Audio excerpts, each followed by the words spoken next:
No município pernambucano de Águas Belas, localiza-se a área indígena Funiô. O aldeamento começou em 1749, com pouco mais de 300 índios vindos de onde hoje ficam os municípios de Caruaru, Garanhuns, Taquaritinga e Brejo da Madre Deus. Da vontade daqueles poucos pioneiros, nasceu a aldeia primitiva dos Funiôs. O berço foi esta pedra, para eles uma fonte reveladora dos mistérios divinos. O cruzeiro, por sua vez, representa o próprio Deus desse povo indígena. É o que nos dizem estas palavras em idioma Iatê. Tosafoaje jadualhatandon que ase e asetsundo asato. Take ekojo ekadete. Nema senen que alde ekaka o que setso satonando aqui. Por volta de 1860, os Funiôs doaram parte de suas terras aos missionários católicos que as arrendaram aos brancos. Daí nasceu a cidade de Águas Belas, de onde os índios acabaram sendo expulsos para o lugar da aldeia atual.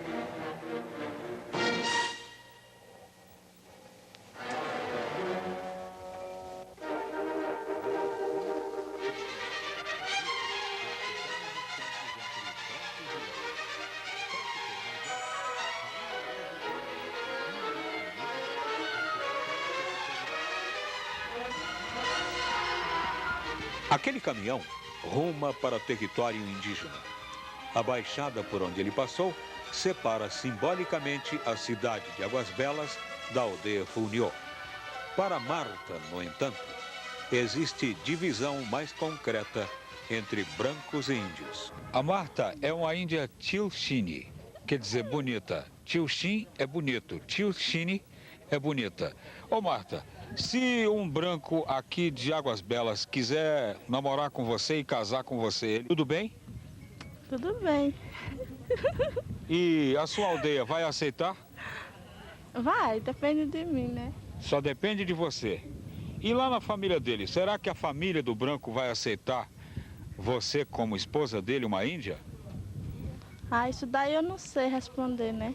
Porque eles têm muito preconceito com o índio. Muito mais do que o índio com o branco tem preconceito contra o índio. Eles têm muito mais.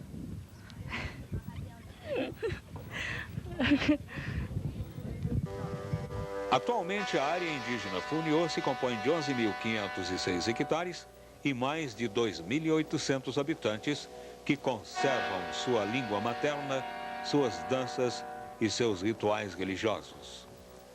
A 6 quilômetros da aldeia sede fica outra aldeia, habitada só durante os 90 dias de retiro anual dos Funiô, realizado entre setembro e dezembro.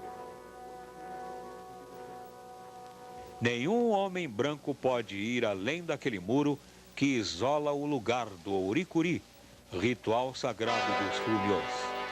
Nem mesmo as mulheres indígenas têm permissão para participar das cerimônias secretas. Esposas e crianças permanecem deste lado do muro em meditação nas vielas e casas.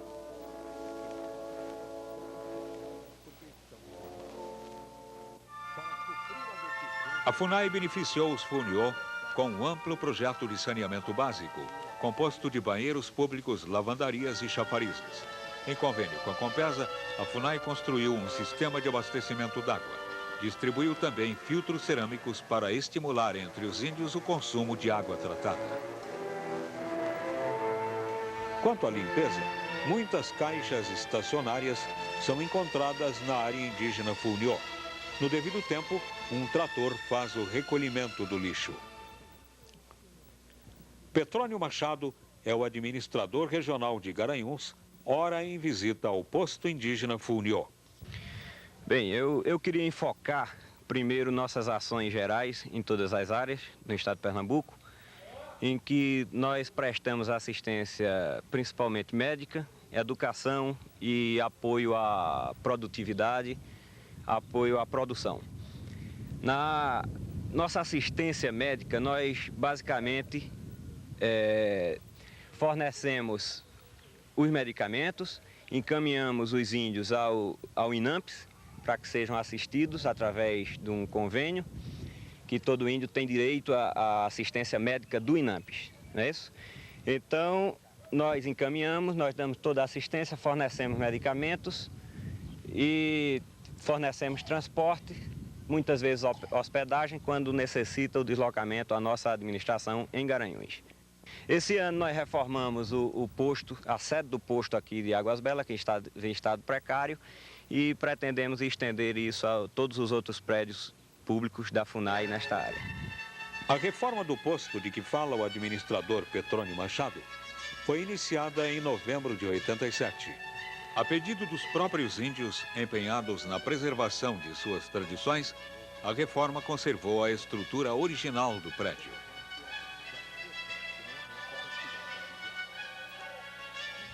O posto indígena Funiô é chefiado por Paulo de Tarso Albuquerque.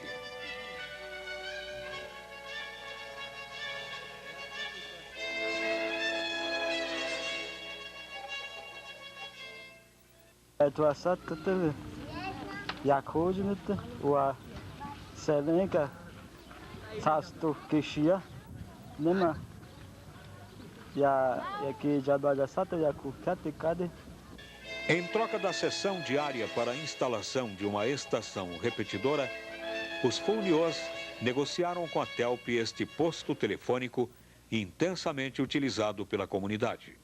E nas ações de projeto produtivo, nós damos apoio à agricultura, nós reativamos uma padaria que temos aqui na área, está em funcionamento, temos os equipamentos de uma sapataria que em breve nós deveremos estar reativando também. Este índio trabalha numa tarrapa. Essa pequena rede de pescar não representa, porém, uma preferência dos artesãos locais. A predominância aqui é dos artigos de palha. Entre os índios Funiô, este tipo de artesanato sobrevive, apesar da escassez da matéria-prima decorrente da devastação do ouricuri. Depois de retirada da palmeira, a palha vem para a aldeia, onde é deixada ao sol até ficar branquinha. Começa então a primeira fase do processo artesanal. A tecedeira precisa de 3 carreiras para fazer uma bolsa. O talo recoberto de palha transforma-se em ornamento, compõe tapetes e reforça outras peças, como esta tampa de bolsa. Já esta fita se destina a um tapete redondo. A fita mais fina entra na confecção de chapéus.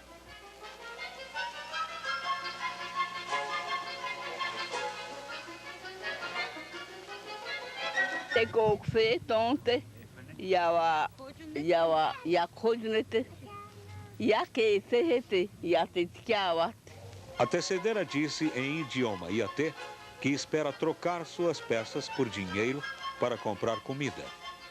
Com certeza, conseguirá seu intento. A boa aceitação desse artesanato vem disseminando pontos de venda na própria aldeia, no comércio da região e nas lojas da FUNAI.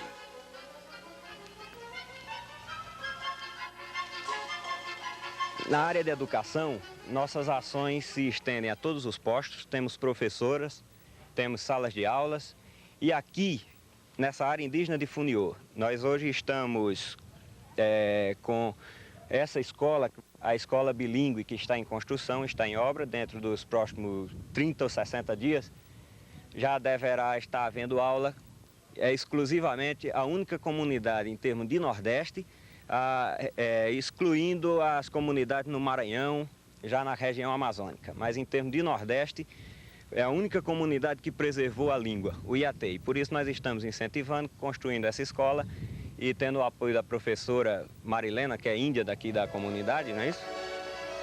Enquanto se ultimam as obras da escola bilíngue, as aulas de português e iatê são dadas aqui neste prédio.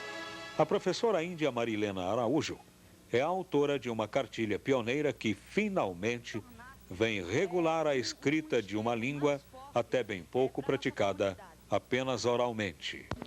Dentro desse trabalho que eu fiz, eu levei o conhecimento da FUNAI e a FUNAI me autorizou a fazer um projeto de uma escola bilíngue e após o trabalho da escola, treinar monitores para que eu pudesse dividir essa tarefa junto com eles, para que a assistência da nossa língua fosse maior dentro da nossa comunidade.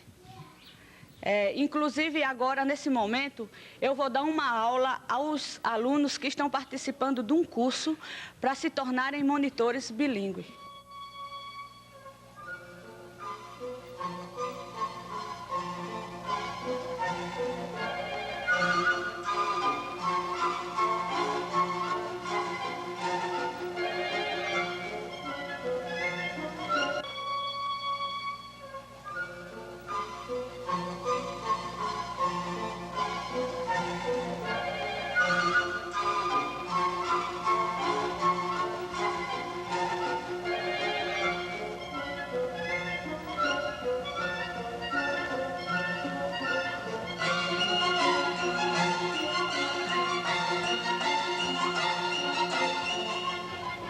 Unima klaisato etkia oke yatcho ekdetkate.